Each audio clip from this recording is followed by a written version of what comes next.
안녕하세요. 오늘은 성장하지 않는 다육이 다 원인이 있다라는 이야기로 오늘의 이야기를 시작해 볼까 합니다. 지금 영상에 보이는 다육이 같은 경우는 백화시지라는 다육인데요. 참 잘 자라고 있다라고 생각을 했고, 여름에 하엽이 많이 지긴 했지만 건강한 모습이 보기가 좋아가지고 그냥 내버려 뒀습니다. 이 하엽을 빨리 제거를 해주면 목대가 가늘어지는 그런 특징이 있기 때문에 최대한 목대를 좀 굵게 만든 후에 하엽을 제거를 해주려고 했는데 좀 이상하다라는 생각이 들어가지고 하엽을 제거를 하면서 사이사이를 보니까 역시나 문제가 있었습니다. 이 백화시지 같은 경우는 봄, 여름, 가을, 겨울 키우기 아주 좋은 그런 품종이라고 할 수 있고요. 그래서 많은 분들이 뽕이랑 비슷한 그런 느낌이 참 좋아가지고 한때 많이 팔렸던 그런 다육이라고 할 수 있습니다. 이 단풍이 들어가면 지금 영상에 보이듯이 분홍빛 얼굴이 참 매력적인 그런 품종이고요. 자구가 많이 나오는 그런 품종이고, 이 겨울에도 잘 버티는 냉해에 강한 그런 성질을 가지고 있는 다육이라고 할 수 있습니다. 지금 영상에 보이는 백화시지 같은 경우는 대략 한 3, 4년 정도 키운 그런 백화시지고요. 그러다 보니까 이런 병이 와도 그나마 잘 견딜 수 있는 힘이 남아 있었던 것 같습니다. 지금 오늘 하엽을 제거를 하면서 이 구석구석 사이사이를 잘 확인을 해 보니까 완전 진짜 테러를 당했습니다. 깍지벌레 테러를 당했는데요. 지금 안쪽 보시면 아시겠지만 검은 흔적들이 많이 보이죠. 옆에 보이시면 하얀색 깍지벌레가 보이기 시작하고 있습니다. 지금 화분 아래 보시면 아시겠지만 검은 부분이 있죠. 이게 다 똥입니다. 똥이고, 이런 그대로 방치를 하게 되면 곰팡이병이 생겨서 이 백화시지 같은 경우는 살릴 수 없는 그런 상황까지 올 수 있다라는 말씀을 드리고 싶고요. 지금 이 백화시지 같은 경우는 가장 좋은 거는 분갈이를 새로 해주고 이 구석구석 다 깨끗하게 씻어주는 게 가장 좋은 방법이라고 할 수 있고요. 분갈이 하는 게 좀 부담스러운 분들 같은 경우는 메머드라는 약재를 통해서 구석구석 잘 제거를 해주는 게 좋습니다. 이 다육이를 키우다 보면 다육이가 성장을 하지 않을 때가 있습니다. 그럴 때는 이 하엽을 그냥 제거를 하기보다는 구석구석을 잘 살피셔야 됩니다. 지금 이쪽 가해 부분 보시면 이런 자구들 같은 경우는 약을 뿌려줘 가지고는 회복하기가 쉽지 않습니다. 이렇게 작은 줄기를 가지고 있는 그런 다육이들 같은 경우는 뽑아 가지고 흐르는 물에 씻어 가지고 새로 분갈이를 해주는 게 더 좋다라는 말씀을 드리고 싶고요. 성장하지 않는 다육이 같은 경우는 그대로 두고 보면 안 됩니다. 두고 보게 되면 결국은 문제가 생겨서 더 건강하게 키울 수 있는 그런 힘을 잃고 결국은 죽게 되는 그런 원인이 될 수 있다라는 말씀을 드리고 싶고요. 이 잘 보시면 아시겠지만 하엽을 제거를 하고 나서 하엽 주위를 잘 살피셔야 됩니다. 지금 손으로 하고 있긴 하지만 보통 핀셋을 사용하는 게 좋습니다. 왜 그러냐면 가끔 벌레들이 남아 있기도 하고 이 깍지벌레가 손에 묻으면 약간 징그럽기도 하죠.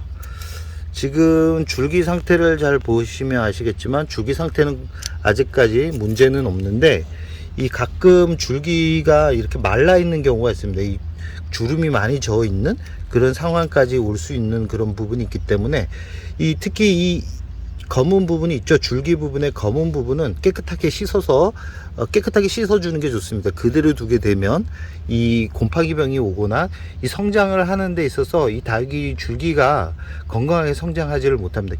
그리고 재발할 확률이 높기 때문에 이 상태까지 온 다육이들 같은 경우는 약을 치기보다는 뽑아서 깨끗하게 씻어서 말린 다음에 심어주는 게 좋다라는 말씀을 드리고 싶고요. 약을 쳐준다 그러면 위에 부분만 약을 쳐주면 안 되고 이 화분 아래 이 뿌리까지 스며들 정도로 약을 쳐줘야지만 이 안쪽에 있는 깍지벌레까지 박멸할 수 있습니다.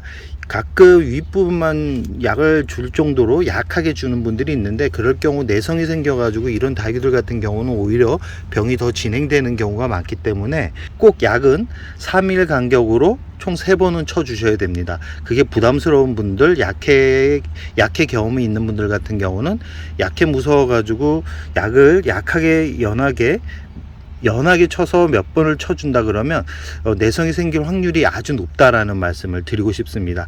그럼 이제 뿌리를 뽑아 가지고 깨끗하게 씻은 다음에 분갈이 후 백화 시즌은 어떻게 키워야 되는지에 대한 이야기를 하면서 마무리를 할까 합니다.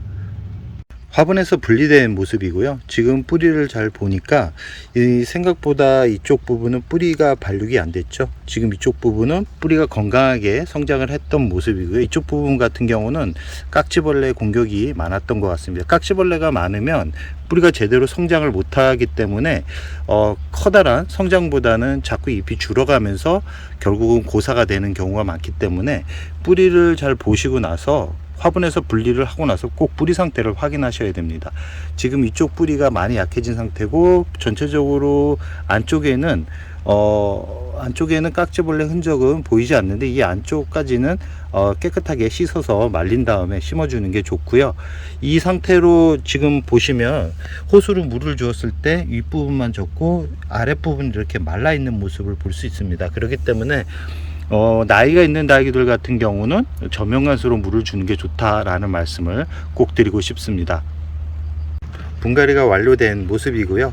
이 상태로 물을 주면 안 되고 대략적으로 한 일주일 정도 지나서 물을 주라는 말씀을 드리고 싶습니다. 이렇게 나이가 있는 그런 다육이들 같은 경우는 빠르게 물을 줄 필요성이 없습니다. 한 일주일 정도 지나서 아니면 한 3, 4일 지나서 물을 주시는데 처음부터 물을 많이 주면 안 되고 물은 대략 머그컵 한 반잔 정도 주면 된다라고 생각을 하시면 되고요. 이 상태에서 이 상태를 잘 살피셔야 됩니다. 이 하얀 부분이 더 생기는지 아니면 검은색 흔적들이 더 생기는지를 확인한 다음에 더 이상 생기지 않는다 그러면 깍지벌레가 박멸이 된 거고요. 깍지벌레가 있다 그러면 검은색 흔적이나 하얀색 벌레가 또 생기겠죠. 그럴 때는 메모드라는 약을 한 번 더 쳐주면 거의 100% 제거가 된다라는 말씀을 드리고 싶습니다. 이 백화시즈 같은 경우는 아까도 말씀드렸듯이 봄, 여름, 가을, 겨울 다 두루두루 성장을 잘하는 다육이고요. 성장할 때 물은 10일에서 14일 간격으로 주면 웃자람 없이 예쁘게 키울 수 있습니다. 베란다 월동이 가능하고요. 봄부터 여름 한철만 빼고는 다 예쁜 모습으로 성장이 빠른 다육이라고 할 수 있습니다. 오늘은 다육이를 키우다가 성장이 안 되거나 이상하게 하엽이 많이 지는 다육이들, 그런 다육이들은 잘 관리를 하자라는 이야기로 오늘 영상을 찍어 보았습니다.